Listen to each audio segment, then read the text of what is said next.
Hello, everybody. It is David Perlmutter from Quantum Listing. Welcome to our webinar today. I'm very excited to uh, have Matt Paknis from uh, who is a senior management consultant and a almost 40-year friend of mine. I think it's going to be Right. 39 years now. Um, That's right. Matt was a classmate of mine at Brown University, and uh, I'm very happy that we reconnected thanks to social media and the internet. And I was lucky enough to be invited to see Matt speak recently at a book event in New Jersey. And I thought it would be fantastic to have Matt talk about uh, his new book and really the topic in general of workplace uh, bullying and successful leadership because I don't care what field you're in, this is something that is real and it is something that we all have to deal with one way or another. It's a topic that is in the news, and you can't tell me that sexual harassment isn't a workplace bullying issue because it's all about power dynamics. Let me tell you a little bit about Matt. Matt is a senior management consultant with 6 years of experience coaching college football, 10 years playing football, and he had 5 championship seasons. And his focus is on lessening bullying in the workplace. He was a former assistant coach at Penn State under Joe Paterno and has spoken publicly about being abused as a child. Matt transcended childhood bullying and the death of his mother with teamwork and leadership.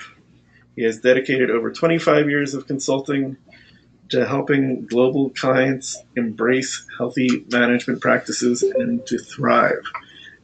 So, welcome, Matt. Thanks, David. It's great to be here. Glad you are. So, how did this become an issue that you were interested in and expert on and passionate about? Well, it's interesting. After I graduated,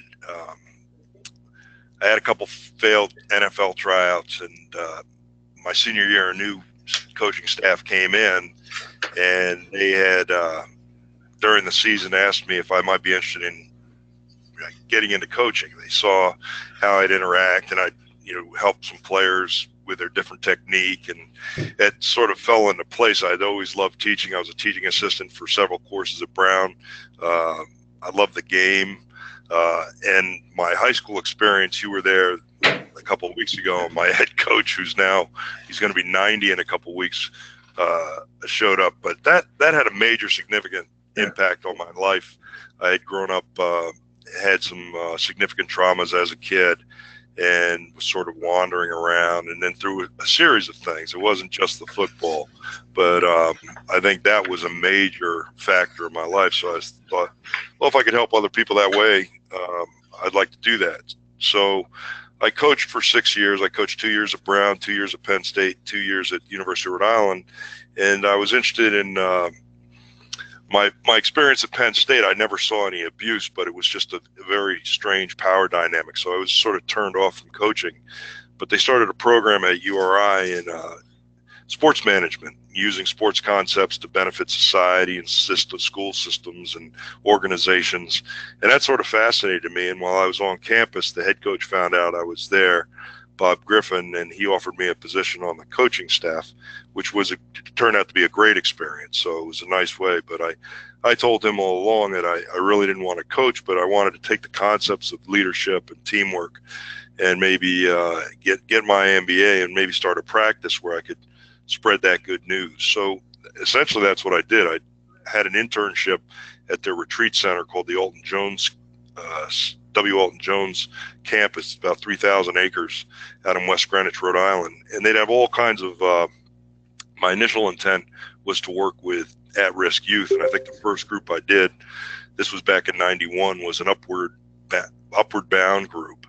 But the teamwork was sort of like the buzzword in the early '90s, and a lot of corporations, including Fleet Bank, which became Bank of America, Hasbro, Citizens, all the MetLife, all the major corporations in Southeast New England would go to this retreat center and they'd want team building exercises. So I just sort of fell into it. And then one of the clients there, MetLife, asked me to come in-house, and I worked in-house internally as a consultant for their, I think their actuarial, legal, finance, or underwriting departments, and they send me to get certified to various things. At the same time, I was put together a 50-hour certificate program for Brown. It was a modified MBA, and that exposed me. We ran that for about 12 years with our undergraduate advisor, Barrett Hazeltine. Yeah. And that exposed me to about another 2,500 employees or companies, and several asked me to come in-house. And so I worked full-time for Met and then Cox Communications, designing and implementing these types of trainings and development programs. And then I was offered several annual consulting jobs, contract jobs, to do a lot of management development, leadership development, proper conduct. How do you create a team for new managers, particularly technical managers? And that evolved into my practice. So I would work with individuals. I was like on a faculty with some international corporations like EMC, and they would send me around the world designing classes and implementing them. And I would then also work with new groups, or if a new company had been acquired. I think EMC acquired about 49 companies while I was there. Wow. I would go in and work with them and help them transition into the culture. And more over the last, say, 15 to 20 years, I'd hear more and more stories about, it wasn't necessarily the frontline managers, but it was the mid-level managers who were just brutalizing these frontline supervisors. And so supervisors would often filter and buffer this abuse from these middle-level managers. And it was not just one company, it was many. And then one of my clients asked me to come internal and do some work with them, and I saw some horrific bullying. There was a dartboard in the office, and they were throwing darts at people, and the guy was groping people and throwing baseballs at them. And I elevated and tried to get him to stop. And I said, if he continues, I'm going to have to try to, I'm going to have to protect him or myself or the people that he's hurting. And they took that as a threat. And so I was removed from the position. So I kept on consulting. And it's often when someone tries to stand up and stop the bully, they get the target thrown back at them. And so then it led me to another organization that wanted me to come in and sort of straighten out a bullying situation. And the guy was just brutalizing people. And there was a threat because of his brutality that there might be a workplace shooting there. Oh, wow. And so a gentleman came and told me about that. And he was shaking. And I said, all right, well, I'll do an intervention. And we did an assessment, and we'll go over the tool that I used here. On this scale, of a 5-point scale, this is pretty much how we distinguish whether or not an organization is more prone to bullying. And on the right is a highly successful, thriving organization based on these parameters: focus, structure, customer orientation, and leadership. And you can see in the focus, healthy companies tend to focus on the future and external visions and goals. They're collaborative. They share accountability. They're very relationship focused. They treat each other and their clients like they're important partners. They adapt to them. There's many people responding to a need if there's a need. And then they have many people take ownership and responsibility and involvement. And they have many leaders. They're enabled and empowered to take accountable risks, and they want to be there. Whereas on the other end of the spectrum, and often, I don't mean to dog the DMVs of the world, but often the one organization that sort of sticks out is, the DMV in your town, and that the focus there is here to here now, internal and tactical. The structure is usually one way, top down. So that one division doesn't talk to another division. Very task oriented. They treat their customers and each other like a necessary evil. They expect people to adapt to them. There's a problem like on ice cream stand in the summer. There's one person serving many, and there's usually one clearly defined leader. People are risk averse, and there's compliance. People are there because they have to be there, not necessarily because they want to be there. So I went around and did an assessment with every single employee in that company in groups, frontline workers and managers. And in 3 of the 5 sites that were underneath the umbrella of this one company, that was a division of another company that had about 260 plants worldwide.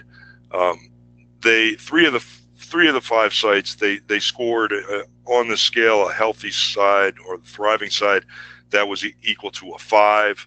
Over here, the bullying side or just making it was a 1. 3 of the 5 sites was scored about a 3.5, which isn't bad.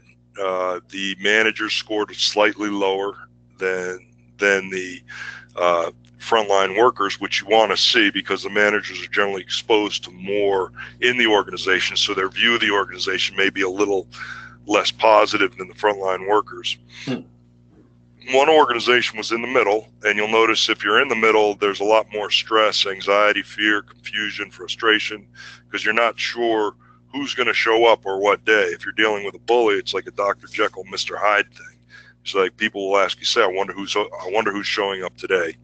And they're often people that can't really regulate their emotions, and so you don't know, and that creates this tremendous amount of tension. Or if you're going into a meeting, you might be having a meeting on the right, experiencing all the characteristics on the right. You go down the hall, you're in another meeting, you're in all the characteristics on the left.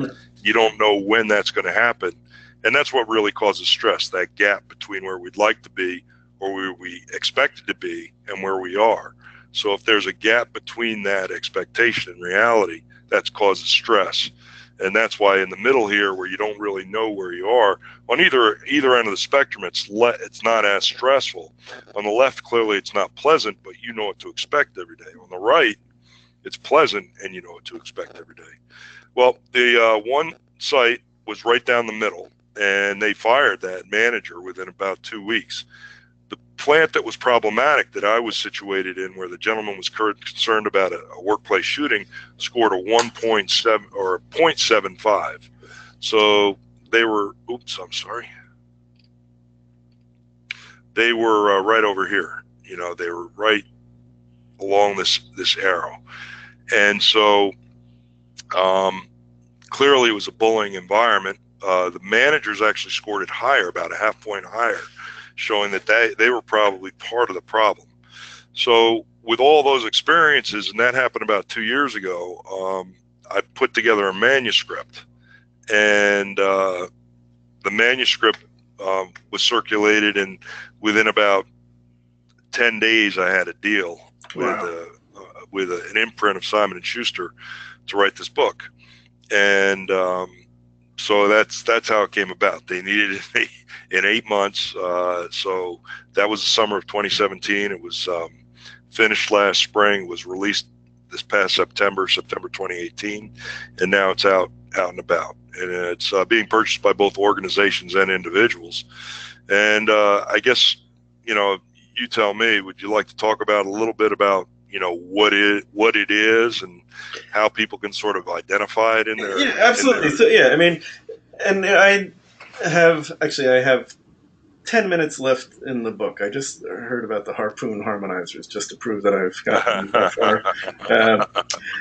So that's a singing group that I became a part of up here. Just to clarify for the folks. Yeah. So I guess tell us a little bit. What is what does it look like when how do you? Yeah, bullying, I think, and the biggest issue I think people have now, and this definition, this is a school definition, but it's really the same thing with adults. It's not necessarily with your peers, but it's with your boss. And it's a continuous, intentional, negative harassment, it's demeaning, it's belittling, berating, that is intended to create a power dynamic, a fear dynamic. And so if we look here, this is Eric Burns' model that shows these would be two people, and he argued that there are three components in everyone's personality. There's an adult, there's a parent, and a child.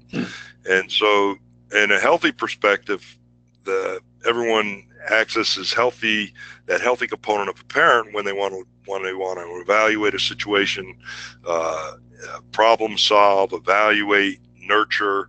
They access healthy memories of a child, your childhood, when a healthy child, when they want to have fun, play, be a natural kid, experience humor. But he argues, 75 to 80% of the time, healthy people and organizations operate on this adult level, which is mature, rational, objective, and realistic. And so what we see in bullying dynamics is this on a negative perspective, and it's not the healthy perspective, but if your parent was overly critical of you or others, this capacity to rationalize like a mature adult is contaminated with those fears, and you're going to prejudge yourself and others the way they did. Likewise, if your child had too much fear or abuse in it when you were young, your capacity to rationalize like that mature adult is going to be contaminated with that.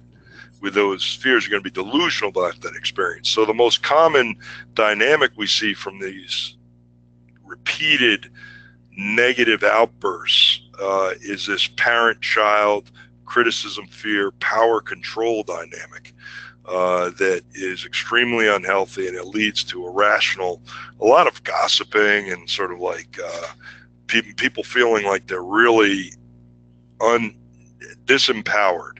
They get stuck in these organizations. They don't feel valued enough to actually leave, and that's one of the byproducts. The quantifiable metrics is clearly higher stress, hypertension. Almost 90% of all the stress-related FMLA claims are related to this bullying, this corporate management bullying. So again, the goal is to create managers and organizations where people are operating on this high performance, rational, objective, realistic. Bullying managers, they operate like in a world of subjectivity. They don't really operate as mature adults. They operate in a way that really allows them. I thought I had put in a quote about how they're pretty much the way they like to operate is they're controlled by their mental models and perceptions, and it's really sort of a distorted reality. And that's what they do, is they harp on people, and most often the person that they're going to target is someone that's extremely talented. It's not like the worst performers. It's because bullies operate from a platform of where their fear, their incompetence is going to be exposed, or they feel incompetent. And so if they encounter an extremely talented or gifted employee, that triggers that incompetence, and they then have this need to be very aggressive and critical and negative to try to keep that person down and at bay. It's very comparable to domestic violence in a way. So again, this is another example of what this axis over on the left would be your results. On the bottom are your alignment, or a person's alignment with the company's values, their behaviors. Are they good citizens? So in the upper right hand corner, you have the person that not only is a great performer, but they're sort of a model person. I think the shortstop for the Yankees, who's retired now, Derek Jeter. I was going to say Tom Brady, but I know Tom Brady, if you go on a national scope, he's not really embraced like Derek Jeter. But I think everyone that played with and against Derek Jeter said not only was he an exceptionally gifted athlete, but he was just a stand-up person. at all times. That's the model in organizations. You ideally want to model those people, have them be peered up as a mentor, so they can teach other people the way to go. In dysfunctional organizations, those folks are often targeted because they pose a threat. People can't compare to their brilliance, so they try to knock them down. On the bottom right is someone that has a great attitude, but just doesn't have the skill set yet, and that would be a newer person. So they need training and development. And again, those people are likely in some organizations, because they have a positive attitude, to be knocked down. We want to pull them down. We want to pull them back so they join us in our misery. This is a group here that, in one dysfunctional organization I worked in, they developed a very, very technical product, and about 75% of their workforce was down in this area because the company was dependent on their knowledge to build the product, and they knew it. So they could pretty much dictate their pace. They could show up with horrible attitudes, but they were almost irreplaceable, or the company felt that they were irreplaceable because of the knowledge they had. So they were allowed to act this horrible way. Now, part of that problem is that they were never held to the standards of conduct. And part of it is getting to a point where you're, becoming so dependent. It's like in an organization that has, I think recently there's been a series of wide receivers in the NFL who are exceptional talents, but they just get away with very bad behaviors on a continuous basis. And that's the problem child over here on the left. They're very, very good performers, but they really they sort of live by their own mantra. Now, a couple of years ago, I was called in. They're all rainmakers. They're in their mid-50s. They were engineers, doctors, scientists, and there were 4 or 5, and it was companies all around the country. It was very interesting. It was about a month apart. I don't know if there was weather or what, but I got these calls, and I said, we have a person that's just gone over the line. And I go, well, what's the role? Oh, they're the owner, or they're the chief salesperson, or the chief engineer, or the doctor, the physician that's a head of training for the residents. And I said, well, what'd they do? Well, in 2 of the cases, they touched someone. I said, I can't help you there. That's battery. That there's nothing I can do about that. But in the other ones, they were people that had just been allowed to act horrifically because they either were in a position, they either had connections, there was nepotism involved, or they were extremely talented. And they knew that because they were rainmakers, no one was really going to touch them or bother them. And then, much like a dog that bites, they were allowed to do this bad behavior for years and years and years, and was actually rewarded. So they were somewhat confused. They were acting, or they went over the top and thought, oh, everything would be okay. And then all of a sudden it's like, not okay. So one of the best ways that we recommend for companies, well, before we get into the correction, I guess we'll talk maybe a little bit more about the signs. Yeah, please. Is that okay? Yes. And then we'll talk about the consequences. So anyhow, so in these organizations that have a lot of bullying, what you'll see is a lot of misery. There's not a lot of smiling. Bullies, anything that shows positive energy, laughter, humor, creativity, that's something bullies really don't like because it's something they can't control. Again, the bully, their number one goal is power and control. And they try to do that with criticizing and berating and keeping other people at bay. So if you have a very creative person or a very creative process that gets people very excited, that's a clear threat to them. So the real goal is to filter out and filter out the bullies, because that's the essence of success is getting people engaged, coming up with very innovative breakthroughs that can help the company or the organization thrive. But this is a cycle of effectiveness. And so the quality of the relationship, if it is based on that power control dynamic will influence the quality of the thinking in that dynamic. So a person that has very little trust because they're always being berated, and then again, trust is defined, if I'm in a vulnerable position, will this person allow me to be safe? Will they protect me from injury, physically, mentally, emotionally, spiritually, financially? If you say yes, they will protect me, then you trust them. Then you're willing to listen to them. You're willing to hear them. You're willing to consider what they have to say. In turn, if you don't trust them, you're most likely going to shut down. You're not going to listen to a word they say. Your mind's not going to be open to them because you know that they've let you down in the past and hurt you in the past. In turn, that usually slows things down. So if you have someone that no one trusts, people are going to be less apt to work with that person and think with that person. That in turn is going to slow down your ability to solve problems and get to solutions, which will in turn hurt results, which in turn makes the relationships worse. And that gets worse and worse and worse. Now in bullying environments, what I see is, if the beatings will continue until morale improves. And so everyone is just sort of walking around sort of like in a comatose environment where no one's really happy, but they're there, they feel stuck there, they feel like they have to just get through the day or get through the break time. There's a lot of much higher incidence of accidents, violence, injuries.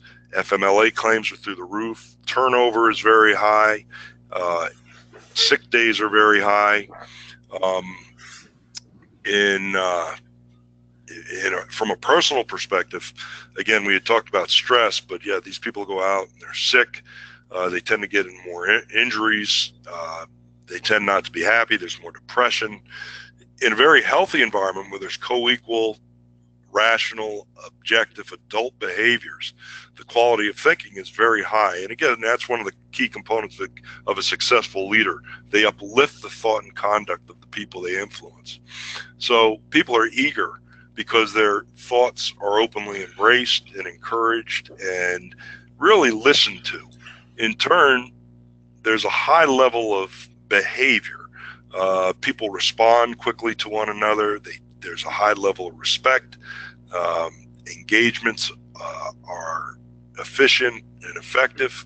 As a result, problems are solved quickly and results are great. So that then just reinforces the relationship. I talked about my coach. We had 33 win streak, and so that relationship just kept getting stronger and stronger and stronger over 30. And that was the perspective I brought to college, was that all college or all football programs were like this. And I learned quickly from my teammates that it wasn't like that. And they'd say, no, we didn't have that kind of commitment or relationship. And so that's, again, one of the reasons that I wanted to get into this. And have you seen this type of bullying behavior across all demographic spectrums, white collar, blue collar, low income, high income? It knows really no boundaries. Great leadership knows no boundaries, and bullying knows no boundaries. Now, in the research and in the book, it does say that manufacturing, male-dominated manufacturing, tends to see a lot of bullying, because if you get a bad person in a leadership role, they sense control over these people and they hold them to extremely high, often unrealistic standards, and berate them if they don't make it. But I've heard, and I've experienced bullying in all environments: law, medicine, in government, federal government, higher education, you name it. It seems to have been increasing. When I got into the business about 25 years ago, I was hired by companies to come in and teach good management skills to new managers so they could really influence a very positive performance, high performance culture. And, I think HR was there really as an equitable partner in trying to maintain as much equity and fairness and justice for the employee as for management. That perception has changed significantly. Now, I'm not saying HR has changed, but that perception has changed. There still are some probably wonderful people in human resources, but in general, people are not trusting of HR any longer. They feel as though, they're there as a representative of management.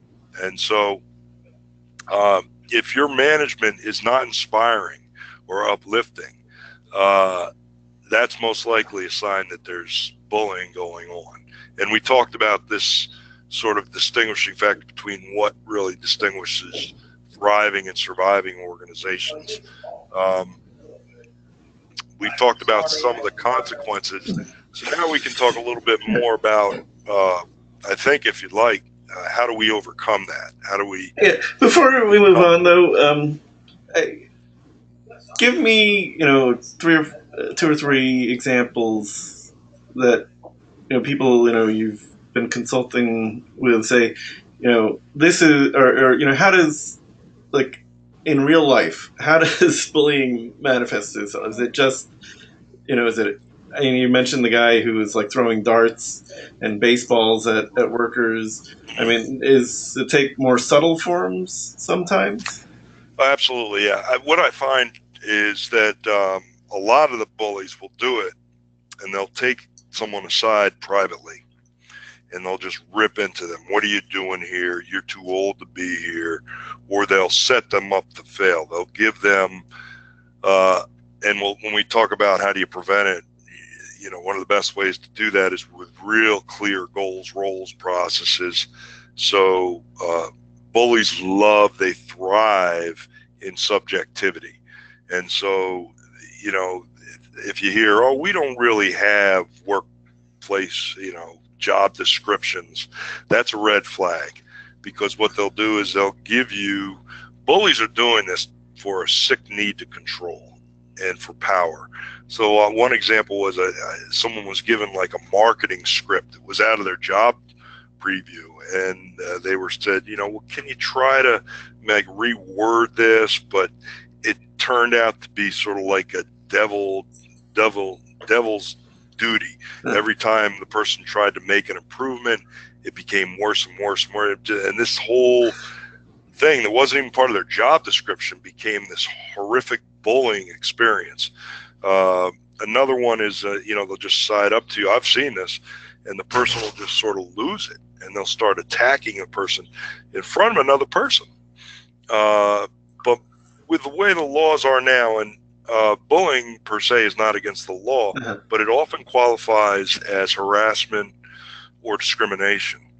And so if you qualify for a protected class, and most people do, or status, if you can get a recording, most states are one-party recording states, meaning that one person has to consent. One-party consent states. One party can consent. So if you're the person being bullied, you consent to being recorded, not video recorded, but audio recorded, and you can get that documentation on tape of this person berating you. And then the question would be, well, why is this person ripping into them? Is it because you fit a particular standard? Are they just isolating you? Why are they isolating you? So I've seen it, made evident in, the verbal abuse. They'll take you aside and just treat you horribly. I had one incident where a person was in a restroom and in a stall, and his manager took a picture of him. Horrific behaviors. Another situation where there was this was a female engineer, and she was just held to completely different standards. Every time she handed in something, she would actually compare and contrast it to her peers. It was actually better, or at least the same, and she was asked to redo it continuously. It was just through harassment. And so it was just a way of putting her down, or really trying to make her feel incompetent or not a part of the group.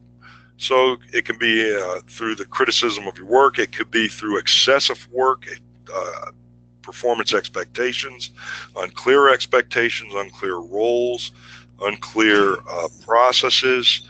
And then they'll just harbor, if anyone is not uplifting you or making you feel good about the work and helping you, then a good coach and a good but tough coach will have very high standards, but they'll be doing everything in their power to help you.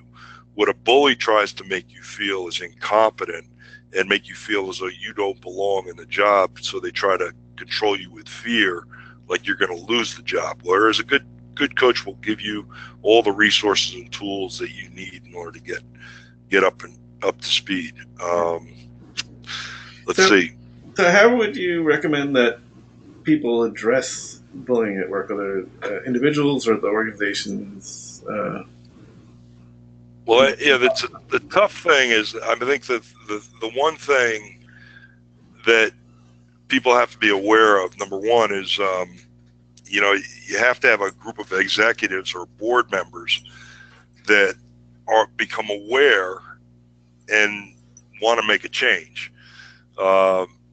There's a lot of duplicity in every organization that I've worked with and studied.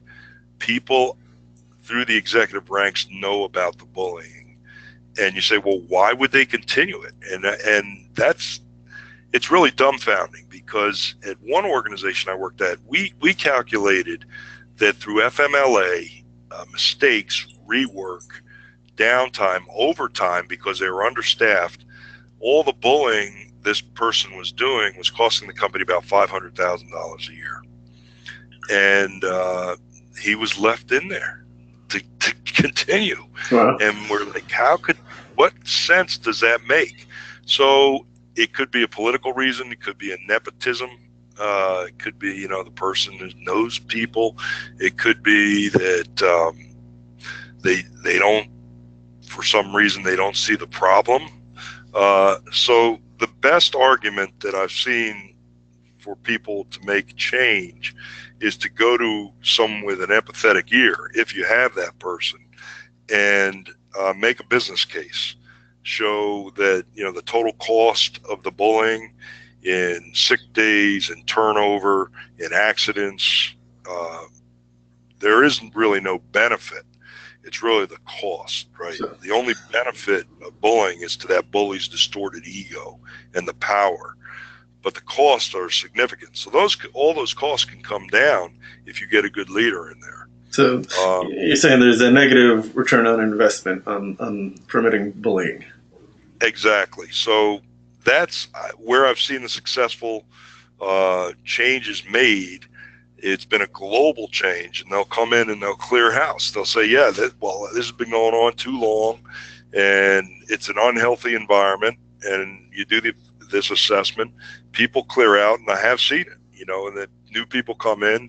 It's like night and day. It's like, oh, you killed Dorothy. I didn't mean to. No, that's good. We're happy you killed Dorothy. It's gone. And so Dorothy killed her. I'm sorry. Dorothy killed the witch. I got that backwards. Sorry. But yeah, I've seen the most success on a personal level, where an individual gets all their documentation in place, maybe gets a recording of a couple of these bullying discussions, and goes to federal authorities. They go either to the EEOC, the Equal Employment Opportunity Commission, or the Human Rights Commission. And a lot of times, especially if it's a big company, the local lawyers, officials, they're all aligned because the place is offering jobs. One of the biggest bullying firms that I saw was also the #1 grant receiver of federal training grants for workforce improvement. And I think it was all built into, there was a lot of hidden, obviously, but, it was all this political thing. Well, they're providing jobs, so they were getting all these grants, where at the same time, it's workforce improvement. These people were being berated. They were being bullied unbelievably by this exact same company. So I think they're really, right now, as I mentioned, HR is not necessarily the safest place to go. If there is a manager in the organization that's reputable, you may be able to go to that person, but they're part of the management team, so you're taking a risk there because there could be retaliation or retribution. If there's a sincere group in there that has made it their case, obviously they're going to be on top of it. They're going to want to make it change.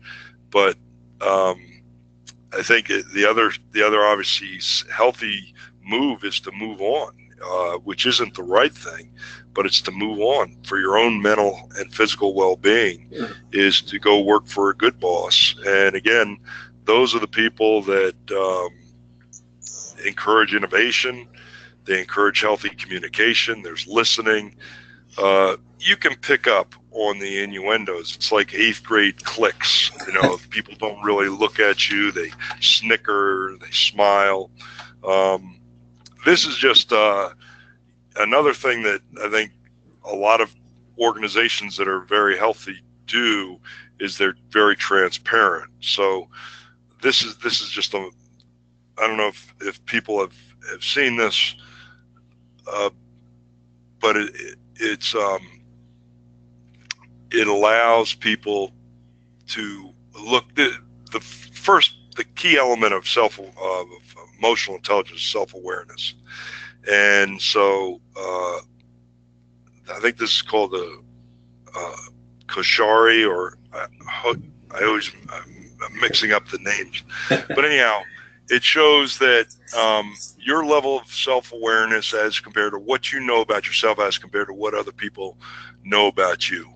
And so here is the open arena, and that's comparable to your living room or the entrance room in your house.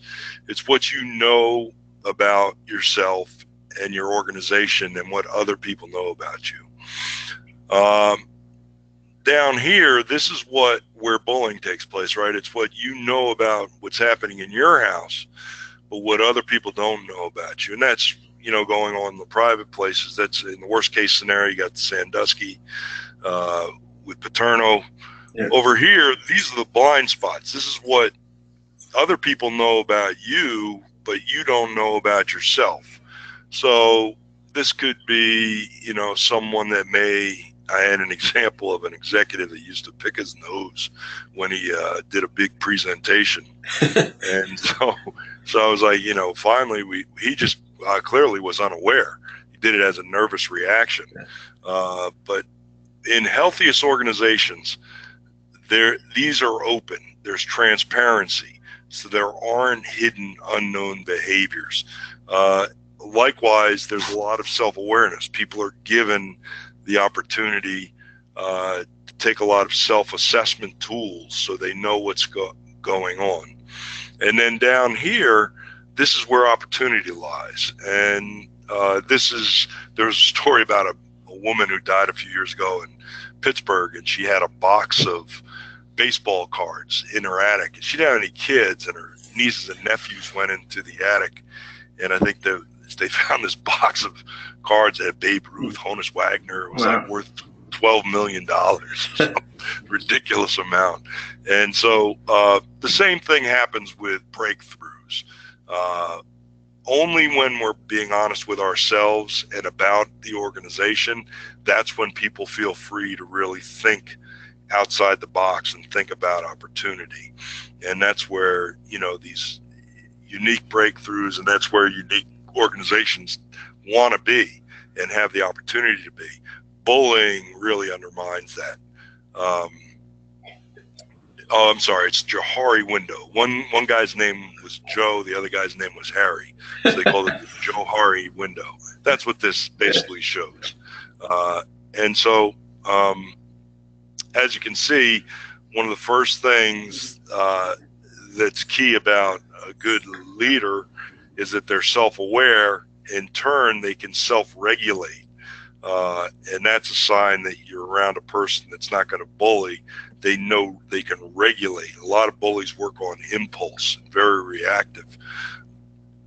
Once a person has a good framework for understanding and controlling themselves, managing their own selves, and regulating themselves, they have a better capacity to read and manage relationships. And one of the key signs there is empathy. They can empathize with other people. That's a big component of being able to manage. So, have you seen companies that had, terrible bullying problems right themselves? Is there a way to transcend? There is, and again, we use this model over here where we get people to really structure the organization along the right side of this continuum with the focus, the structure, the customer orientation, and the leadership, and then putting the right people in the process. People that are self-aware, people that show the capacity for emotional intelligence. Not only do they have extremely high drive and problem-solving ability, but influence is now also a key trait that's used to determine whether or not someone is a good. So we're not only looking at performance and output, but we're also looking at their alignment with the core values and the way they behave and the way they interact and the way they treat other people. And it's actually measured in the same way that financial metrics measure the performance of the company. And I have seen it. Yeah, I have seen it happen, and it's a nice thing to see, to have a group that had been berated and sort of belittled and downplayed all of a sudden sort of come out of that and turn around. It's really sort of amazing to see that, the abuse stop. Should anyone ever have to experience that? No. But companies that become aware and decide to make a change can make the change. This is just the this is sort of like a grief model that was based on I think Elizabeth Kubler-Ross wrote a book on death and dying, and then her work was sort of celebrated by a guy named William Bridges, who created this model, William Bridges model. But so I took both and sort of combined them.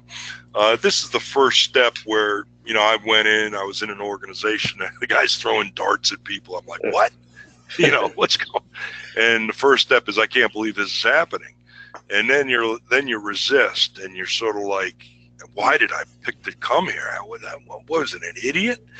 And then you look to solve, or, what can I do to change this? Is this going to, is this something that we can try to address? Should I report this to the police? What do I do? And then in order to move on from there, you need to really acknowledge and explore. The third step is to say, okay, this is the reality. Now I've got to look for my options. Where can I report this? And that's sort of the challenge right now, is that, where do people go? As I mentioned, on a personal basis, the people that have been bullied in the workplace, I've seen the most success and justice served when they go to federal agencies like the EEOC or the Human Rights Commission. I've seen successful corporate change happen when a group of employees gather together and make a business case and show how expensive bullying is and how destructive it is, and they go to a willing board or executive. Now, the problem is, a lot of times boards are appointed by a bully, and so in those organizations, it's very, very tough. But then, finding out where can you go, and then lastly, deciding to take a step either to the Human Rights Commission, to the EEOC, to the executives, or out, getting another movement, and then moving forward. I will say there's a national movement right now that's brewing in I think there's 17 states right now with legislation on the board to make workplace bullying against the law. Like I said, though, in many cases, bullying as we know it, the repeated negative, condescending, brutal comments that are intended to, create a power differential, often qualify as harassment or discrimination. Also, it's important to note, no one has real control over anybody. No one has superpower, right? Yeah. We really submit that, and we give people that, and we allow them to have that, but no one can really make it. That's how the USSR fell apart. One day the Kremlin gave orders and everyone said no, and that was it. And so everyone has that chance, and you don't realize, because bullies are really working on a framework of weakness.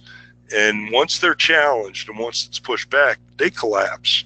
they go down, they break down. They're generally very weak, cowardly people. And so the key to get through these stages is to have two things. Number one is to have a really clear idea of where you want to go. And number two is to have a support structure, either internally or externally, but people that really listen to you and support you and encourage you, because it is debilitating. It is very negative. It's very, to go through that day in and day out is just, it drains people. And so it's very important to have outlets where you can feel. Exercise is so important. That's why I make analogies with the body and organizations. Healthy organizations help release endorphins and serotonin. So people are thinking and being very positive, and healthy people do the same thing. They exercise, they eat right, so that their brain is operating at an optimal level where they have those endorphins and serotonin flowing at a high level, where they can think, where they're happy. Happy people are healthy people, right? Same with organizations. And so those are generally the four stages.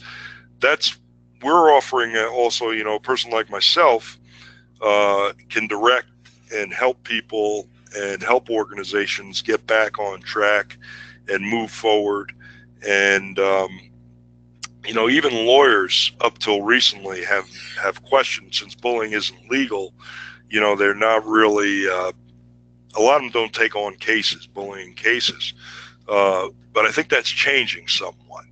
And as people become more aware of the impact and how it is closely aligned with harassment and discrimination, those things will change.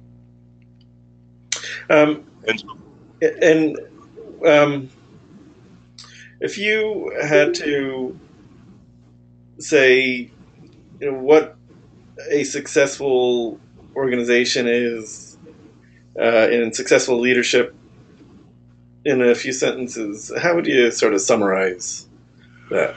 Well, I think it's those two things. If you're in an organization where every day you're feeling, and I mean, it's not like utopia, right? Everybody has problems. Yeah.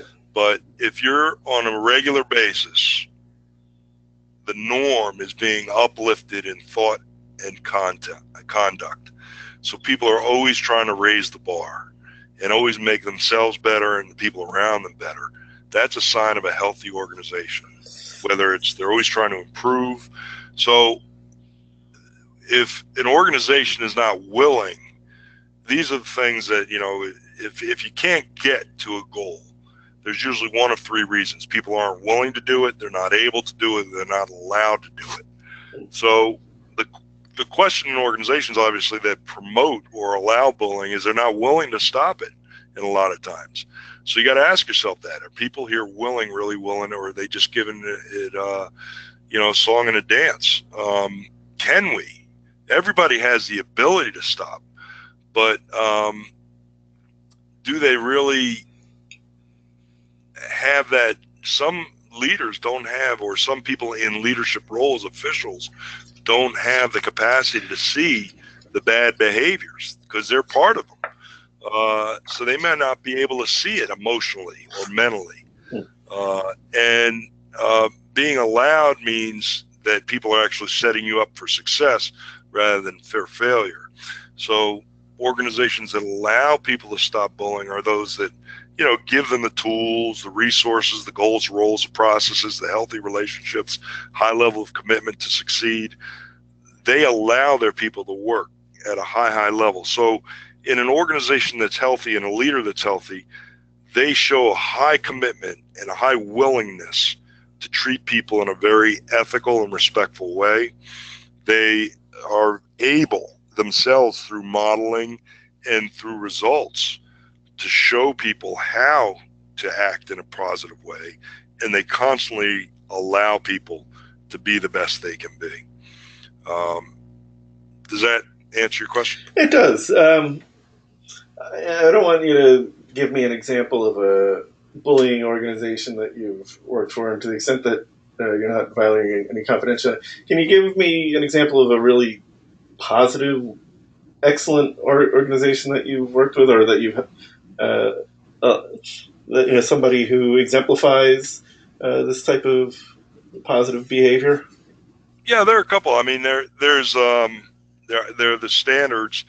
I think SAS is a software firm in Virginia that I think people are willing to go there. PhDs are willing to go there traditionally and work as their grounds crew just to get in the door, because they treat their people so well. But yeah, there have been. I've been blessed with some really good organizations that one division of a big tech firm that I worked for, just was an exceptional. They created security for computers. They're a security company that for keeping data secure. Mm-hmm. And everyone in that organization felt valued. Everyone felt esteemed. Everyone felt as though, what they had to say was important. And the managers were generally selected not only by senior managers, but also by the people that they would be reporting to.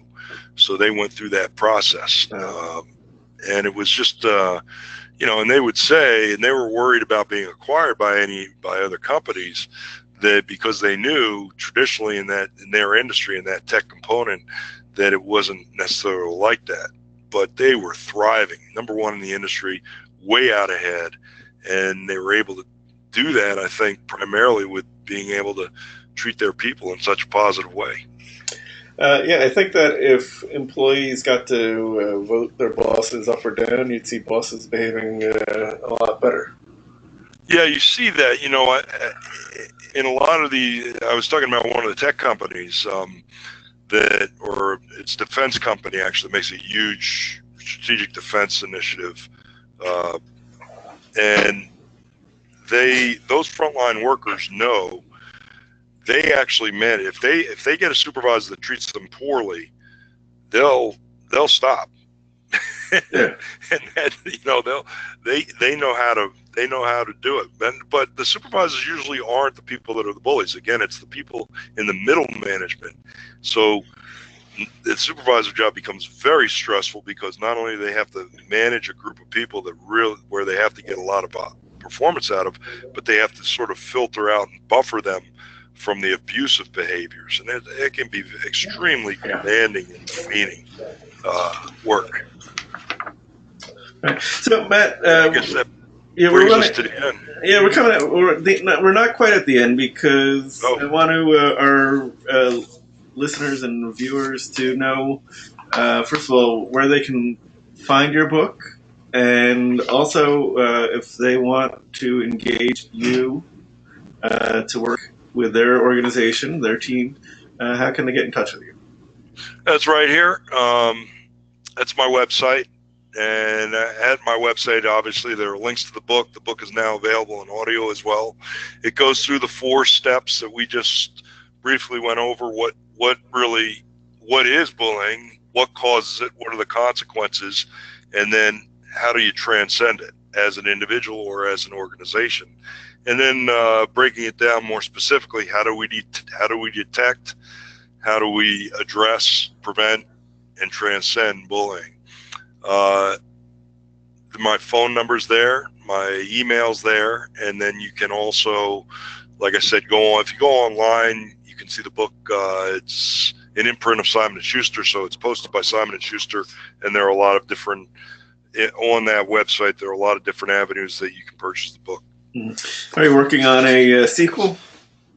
Well, I was asked, to do a book on how do you successful people aren't bullies. And so this book really deals with people, bullies in your professional life, at work.